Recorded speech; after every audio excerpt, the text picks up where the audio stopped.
চোখ রাখছি খেলার খবরাখবরের দিকে। ভারতীয় দলে অর্থাৎ ভারতীয় ক্রিকেট দলে গম্ভীরের আমলে ভারতীয় দলে তৈরি হয়েছে ভয়ের পরিবেশ। কারণ ভারতীয় কোচের বিরুদ্ধে এই বিস্ফোরক এবার মন্তব্য করল কাইফ।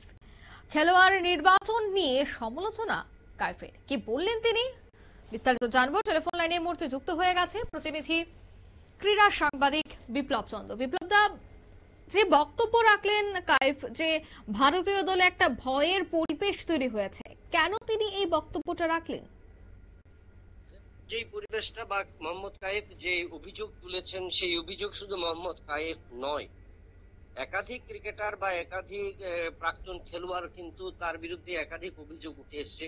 তার একটাই কারণ যে গৌতম গম্ভীর আইপিএল এর দায়িত্ব থাকার পর, মেন্টরস থাকার সময় থেকে যেভাবে তিনি পেশাদারিত্ব অবলম্বন করেছেন, সেই রকম ভাবেই কিন্তু তিনি ভারতীয় ক্রিকেটকে সামলাতে চাইছেন। সেটা হলো সবচেয়ে বড় অভিযোগ। এবং তার কারণে একাধিক ক্রিকেটার দলে জায়গা পাচ্ছে না বা স্থান পাচ্ছে না বা ভারতীয় দলে খেলতে পারছে না, এই অভিযোগ কিন্তু উঠে এসছে। এবং সেই জায়গায় কিন্তু যুক্ত হলো ভারতের প্রাক্তন অলরাউন্ডার ক্রিকেটার বা নির্ভরযোগ্য তোমার বলা হয় নির্ভরযোগ্য ফিল্ডার ভারতীয় দলের প্রাক্তন মোহাম্মদ কাইফ এবার কিন্তু সেই গুরুতর অভিযোগ আনলেন। অর্থাৎ যে গৌতম গম্ভীরের বিরুদ্ধে যে একাধিক অভিযোগ, ক্রিকেটাররা ভালো ক্রিকেট খেলছেন, ভালো রান পাচ্ছেন, ভালো উইকেট পাচ্ছেন, কিন্তু তারপরও তিনি সেই লবিবাজির কারণেই নাকি একাধিক ক্রিকেটার ভারতীয় দলে জায়গা পাচ্ছে না। এবং সেই জায়গায় কিন্তু মোহাম্মদ কাইফের এই যে অভিযোগ বা সেই অভিযোগ কিন্তু আরো জোরদার হলো। এবং সেক্ষেত্রে সারফরাজ একাধিকবার রান করেছেন, সেক্ষেত্রে তাকেও কিন্তু ভারতীয় দলে নেওয়া হয়নি।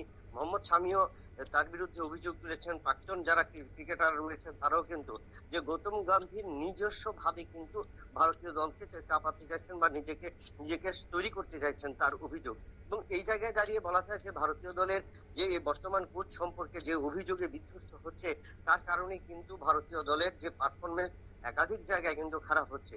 ইডেনের উইকেটে যখন ভারতীয় দল পরাজিত হলো দক্ষিণ আফ্রিকার কাছে, যে উইকেট চেয়েছিল সেই উইকেট পেয়েছিল আশা মতো, কিন্তু সেই জায়গায় ভারতীয় দল কেন খেলতে পারেনি বা নির্ভরযোগ্যতা কেন অভাব রয়েছে, এবং সেখানে কিভাবে দক্ষিণ আফ্রিকার স্পিন বোলাররা সফল হলো, ভারতীয় স্পিন বোলাররা সফল হলো না কেন। এবং সেই জায়গাতেই কিন্তু প্রশ্ন উঠতে শুরু করেছে যে দল নির্বাচনের ক্ষেত্রে গৌতম গম্ভীরের একক সিদ্ধান্ত, তিনি কোনো সিনিয়র ক্রিকেটারদের মানছেন না বা প্রাক্তন ক্রিকেটারদের অভিমত মানছেন না, সেটা নিয়েও কিন্তু অভিযোগ উঠেছে।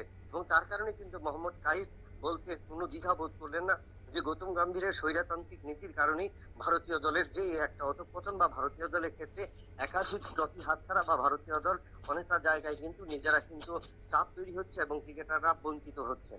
অঙ্কিতা, একদমই ধন্যবাদ। অর্থাৎ দলের মধ্যেই কিন্তু এবার শুরু হয়ে গেছে মতবিরোধ। এমনকি অভিযোগ উঠছে যে গৌতম গম্ভীরের আমলে যারা প্রাক্তন ক্রিকেটাররা রয়েছেন তাদেরকে একদিকে যখন সম্মান দেওয়া হচ্ছে না, ঠিক অন্যদিকে ভারতীয় দলের যিনি অধিনায়ক অর্থাৎ রোহিত শর্মা, তার কথারও কোনো ধরনের ভ্যালু থাকছে না গৌতম গম্ভীরের কাছে, এমনটাই কিন্তু অভিযোগ। যাই হোক, তবে কাইফের যে এই বক্তব্য, সেই বক্তব্যকে নিয়েও কিন্তু শরগোল পড়ে গেছে। এখন দেখার বিষয় এই বক্তব্যের পর গৌতম গম্ভীরের পক্ষ থেকে কোনো প্রতিক্রিয়া আসে কিনা। নিয়ে নিচ্ছি ছোট্ট একটি বিজ্ঞাপন বিরতি, এর সঙ্গে থাকুন।